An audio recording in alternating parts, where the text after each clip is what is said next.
Welcome to the online learning program of MSBTE, Learning at Your Doorstep. I am Professor Deepak Kulkarni, Head of Electronics and Telecommunication Department from KVM Polytechnic, Mumbai. Welcome you all on the presentation of Digital Factory, in which we will focus on Internet of Things. After completion of this presentation, the students will be able to understand the principle of IoT used in the given application and the state need of IoT and its components. After the presentation of this the students can try to answer the following questions. In this presentation, we will focus on introduction to IoT, need for IoT, principle of IoT, components used in IoT, advantages and disadvantages of IoT, and the applications of IoT. Now let us look at the concept map of IoT. Practically, there is one thing that has ability to connect to the internet, that is phone, laptop, TV and other devices. As figure shows, with Internet of Things, the different things like phone, laptops, TVs will be able to communicate to the internet at any time from any place to provide any services by any network to everyone. This concept will create a new types of applications that involve such as smart vehicle and the smart homes to provide many services such as notifications, security, energy saving, automation, communication, computers and entertainment. Now let us discuss what is the need of IoT. Before the invention of IoT, we still have devices to do things for us. Then what difference it made?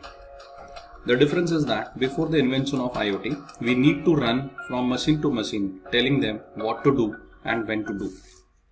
But with the invention of IoT, the devices can interact, collaborate and share experiences just as the humans do. So this reduces the human intervention. The machine here are in continuous touch with each other and can be pre-instructed to what to do and when to do it. Machine can adapt to the needs and modify how they function.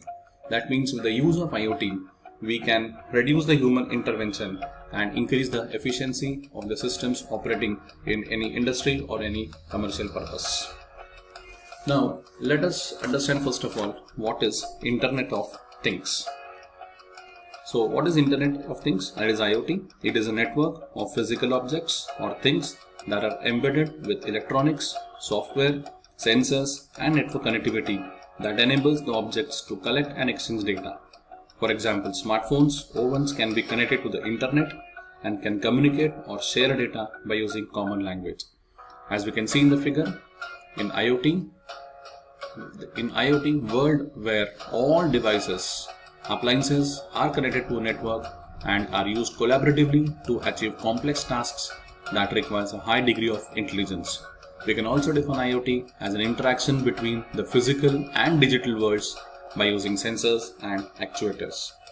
Practically, IoT evolved from machine-to-machine communication, that is machines connecting to each other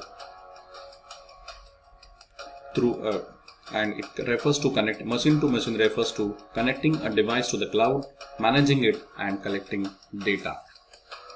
Now at this level, students can attempt MCQ set 1 given informative assessment. Now let us see what is an IoT life cycle.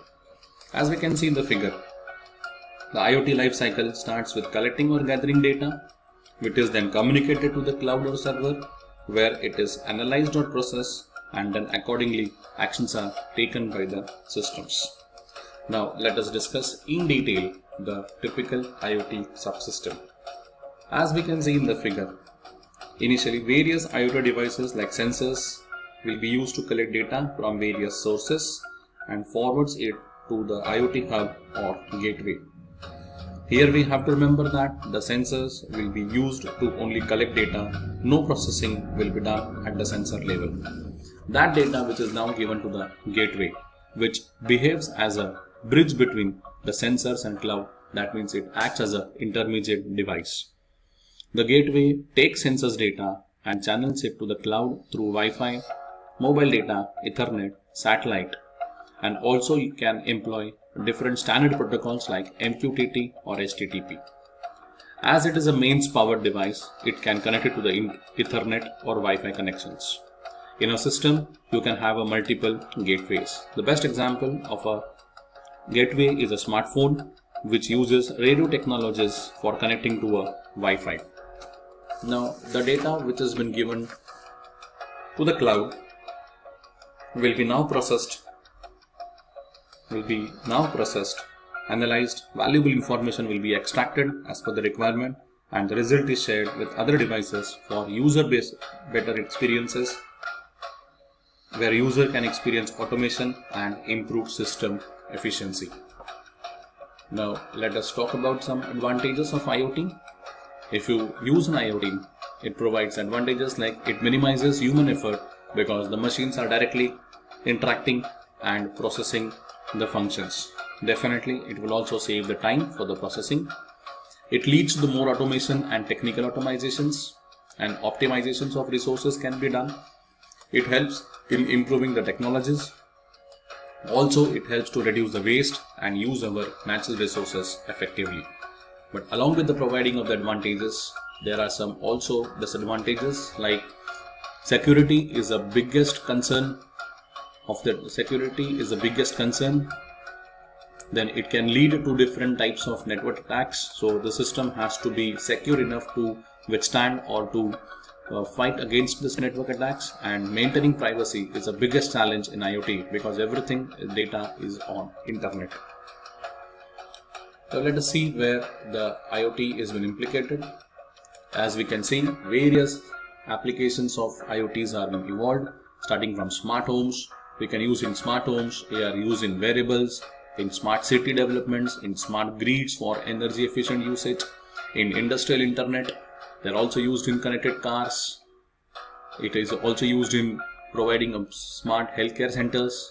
It is also used in smart retails, in smart supply chain and smart farming also. Now the students can attempt MCQ set 2.